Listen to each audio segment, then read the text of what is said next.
Praise the lord. ప్రార్థన. పరిశుద్ర ప్రేమ కలిగిన తండ్రి, నీకే వందనాలయ్యా. దేవా, ఈ రోజంతా మీ రెక్కల చోటన కాచి దాచి కాపాడారు. ఏ తెగులు మమ్మల్ని అంటకుండా సమీపించకుండా దేవా, నీవే మా చుట్టూ ఒక కంచె వేసి మమ్మల్ని కాచి కాపాడిందని రీతిని బట్టే నీకు వందనాలయ్యా. దేవా, ఇదిగో ప్రభువా, ఈ సమయంలో తండ్రి ఇలా ప్రార్థనలు చేయడానికి దేవా ఈ కృప ఇచ్చినందుకే నీకు వందనములు తండ్రి. ఈ ప్రార్థనలో ఏకీవిస్తున్న ప్రతి సహోదరుడి గురించి ప్రార్థిస్తున్నామయ్యా. దేవా, వారి స్థితిగతులు నీవి ఎరుగున్నావయ్యా. వారు ఉన్న స్థితిగతులు నువ్వు మాత్రమే ఎరుగున్నావు ప్రభువా.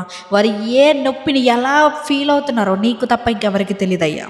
తండ్రి, ఇదిగో ప్రభువా, ఈ సమయంలో ప్రభువా, వారు దేని నిమిత్తమై బాధపడుతున్నారో, దేని నిమిత్తమై స్ట్రగుల్స్ ఫీల్ అవుతున్నారో, దేని నిమిత్తమై నా జీవితంలో మార్పు కావాలని ఆశపడుతున్నారు, ప్రతి ఒక్కరి గురించి ప్రార్థిస్తున్నామయ్యా. నీ చిత్తమైతే వారి జీవితంలో గొప్ప కార్యం జరిగించమని అడుగుతున్నామయ్యా. తండ్రి, ఇదిగో అయ్యా, ఈరోజు వారి జీవితంలో జరిగించిన ప్రతి ఆశ్చర్య కార్యాన్ని బట్టే నీకు వందనములు దేవా. దాన్ని బట్టే నేను నిన్ను ఎంతగానో స్తుతిస్తున్నానయ్యా.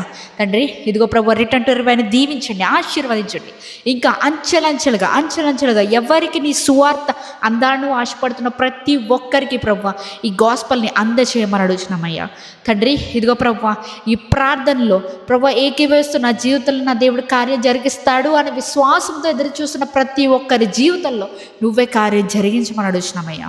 రాత్రికాలపు సమయంలో మేము పండుకొని ఉండగా ఏ విధమైనటువంటి చీకటి శక్తుల ప్రభావాలు మమ్మల్ని అంటకుండా నీ రెక్కల చోట మమ్మల్ని కాచి దాచి కాపాడమని నజరేయుడైన యేసుక్రీస్తు నామంలో అడిగి వేడుకొని నమ్మ పరలోకపు తండ్రి, ఆమేన్.